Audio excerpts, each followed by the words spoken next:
Hello YouTube, it's your girl Kimberly. Thank you so much for coming back to my channel. In this video we are going to talk about the new makeup releases. So normally what I would do is, you know, a little Monday night makeup, go through on Instagram about all the new things that are coming out, talking about what I want, what I don't want.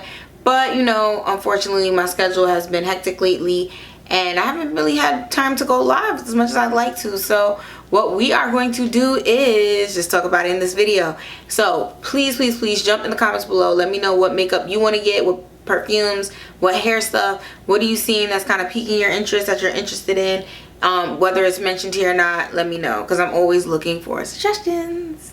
So here we go, on to the Instagram streets. This is kind of old news because at this point the palette is going to come out. August 12th, Pat McGrath is dropping a new palette. What is the name of this one supposed to be? So it's going to be Mothership. I always get the Roman numerals mixed up, but it's the I and then the X. So I feel like that's 9. Mothership 9. Utopian Dream. So it's going to be a palette with 10 universal shades. You know how she does. Really pretty. I'm going to show you guys real quick too. The thing that is interesting is the Artisan Wand. So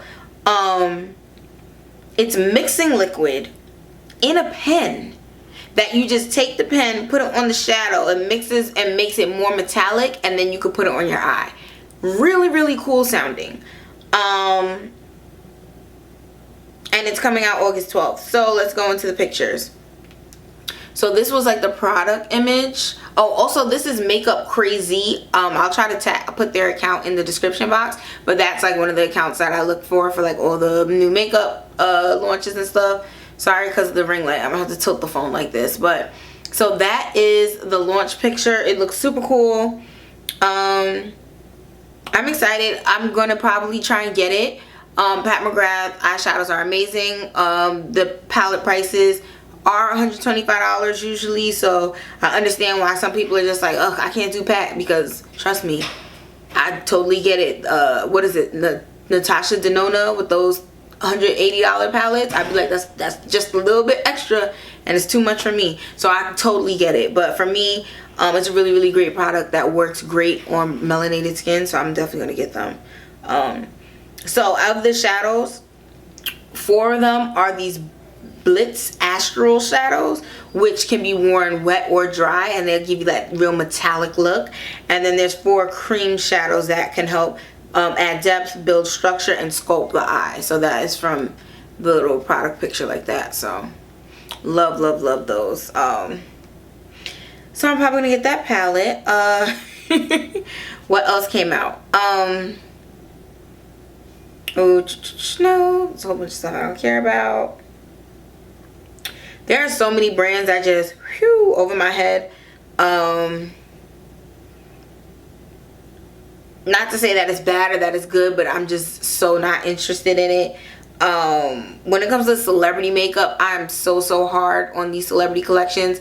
I feel like Fenty set the bar, so now you either have to be doing what Rihanna did or better. Like full scale brands, all the things, you're bought in, you're wearing it, you're talking about it. If you can't do that, then I kind of don't want it from you. So Selena Gomez, perfect.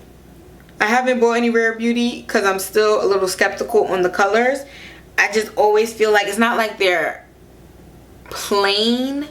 Some of them have a little pop, but it just seems real soccer momish, and I just don't get that vibe from her. She just seems so much more fun. Like, I would love to go to brunch with Selena Gomez. Like, so the colors and the color stories have seemed real boring to me, so I haven't really been excited to invest.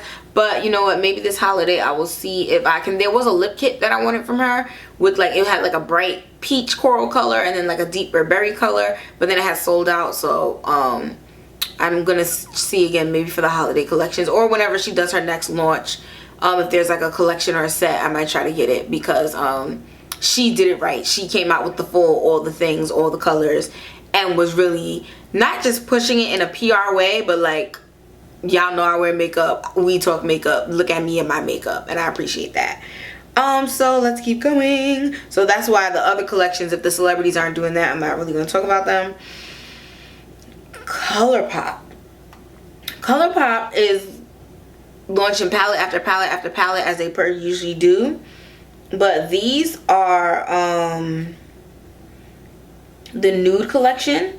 And it came out on August 5th. So the shades look good for a quad. So even though, you know, not traveling as much and doing what I used to do, I always found it so hard that it's just like, I'm just gonna do, especially on vacation, I try to bring bright lip colors, because you never know if you're gonna have to rush to the dinner or rush to the party, or if you're gonna have enough time to do a full amazing glam face. So my thing is, I'm gonna bring nude shadows, so I could do like a nude smoky eye or nude cut crease, just perfect my skin, a little under eye highlight, contour, and then the bright lip. So I'm always looking for a nude palette that can travel and do that nude utilitarian kind of beautiful eye, but that is plastic and is on the lower cost end. That way, if my bag does get lost or if security tries to play games, I won't feel heartbroken that this palette is in the trash, confiscated, broken, whatever the case may be. So right now that palette is the Fenty Beauty Snap Shadows, the number 1 and the number 4. But technically that's a $50 palette still. So, because I clipped them together, and then I have the 2, and I think they're $25 each for palettes. So technically still not that cheap. Maybe it's a $40 palette. Maybe you get a discount when you buy 2. But either way, I want a cheaper option. Something I could feel even less worried about that it breaks or something bad happens to it. So I kind of want to check this out. Also, depending on when this video goes up, ColourPop is having a sale on eyeshadow palettes, so that might work out. Next, Charlotte Tilbury. Is this what this is? So the Super Nudes collection from Charlotte Tilbury.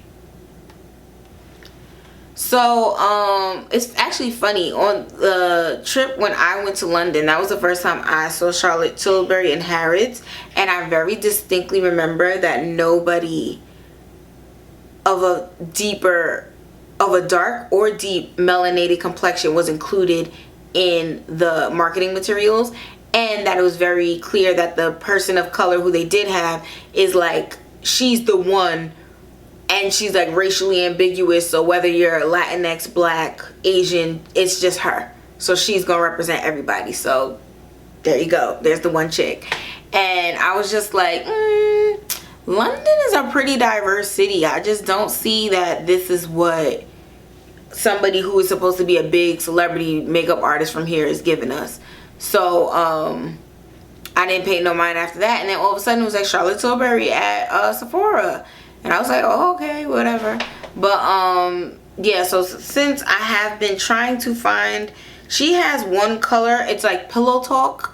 I tried the lipstick and the lip liner, did not look good. So I'm trying to find the gel highlighter in it. I think that's what it is, but I go to Sephora if it's there. I be trying to check for it a little bit, but I never really like break my neck for it or try to get it online.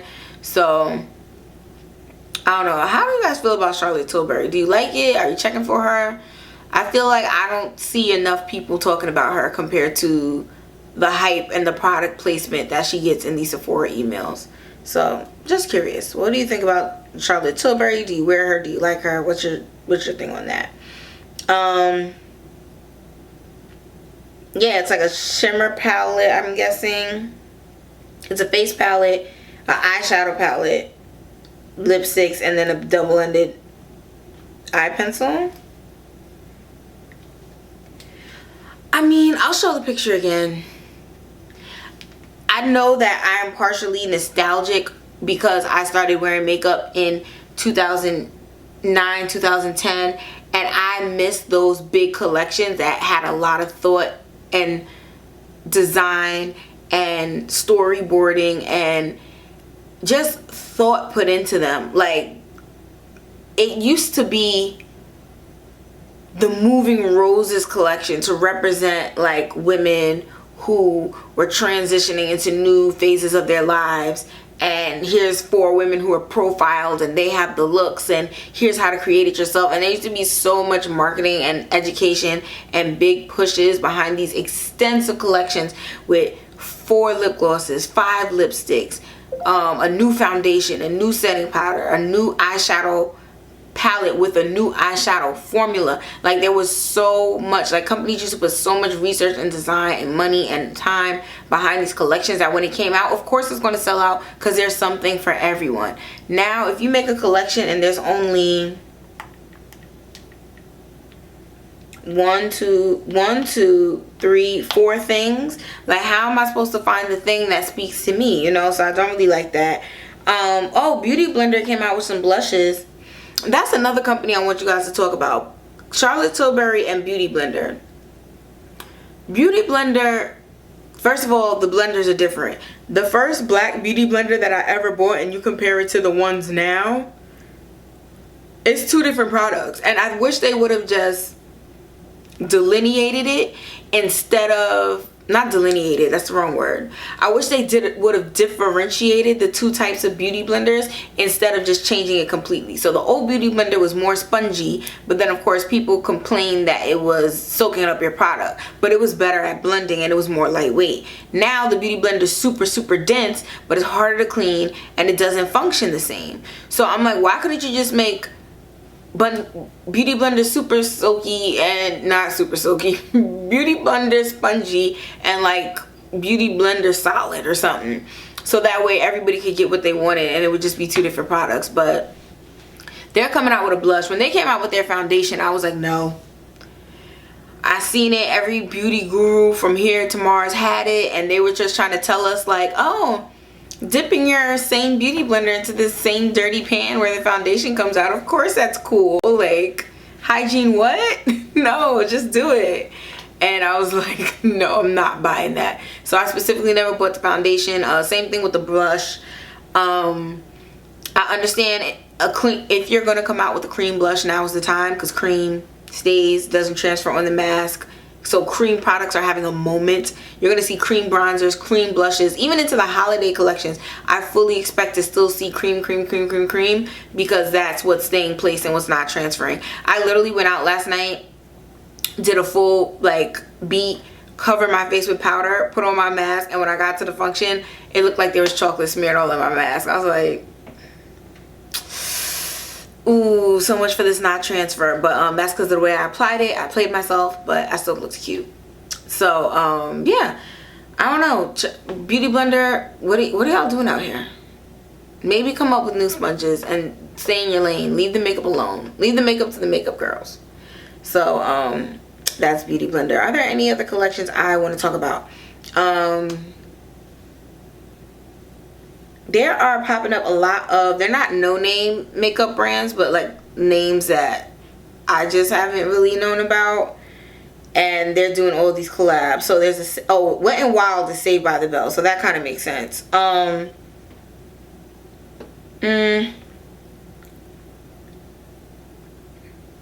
don't know. Drugstore collections were always weird to me, because I was like, you should just make it the latest colors that the high-end brands are doing, and then make a story that connects all those colors. Like Saved by the Bell, I don't even know, especially because drugstore makeup is usually geared towards younger people. Do they know about Saved by the Bell enough to want to buy the collection? I don't know. Oh, how could I forget? Fenty's coming out with a perfume. What do you think? Do you want it? Do you not? Me personally, I have to smell perfumes before I get excited about them. So what my plan is, if I do any Sephora purchases online, I'm going to see if the Rewards Bazaar has like a sample for the Fenty, and then I want to see if I can smell the sample. Or if I happen to somehow be in the store again, I will try and smell it there. But I can't just buy a fragrance without smelling it. To me personally, I want to smell it. Alright, I think that's it. Yeah, I think that's it for me.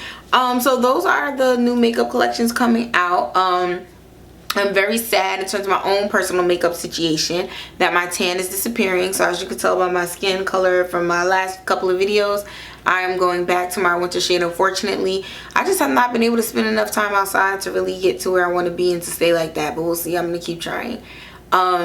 yeah, so that's, I'm not really, besides the Pat McGrath, the wands and the eyeshadow palette, there's nothing really out here that's really, I really want right now.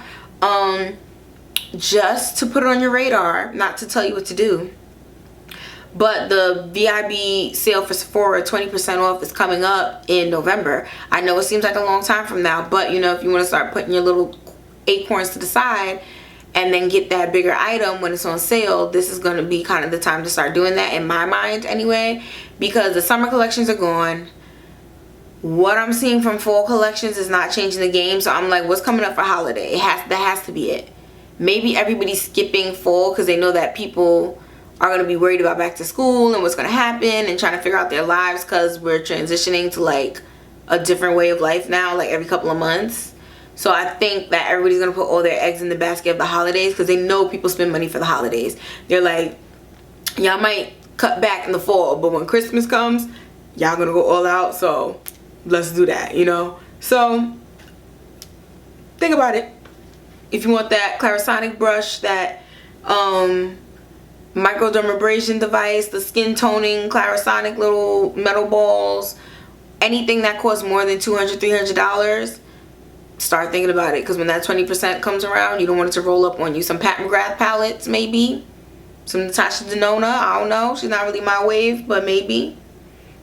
So something to think about, alright? So if there are any makeup launches that you want to talk about, you're interested in, that I missed in this video, please leave it in the comments below. That way we can start this conversation, alright? Thank you so much for watching, and I'll see you in the next video.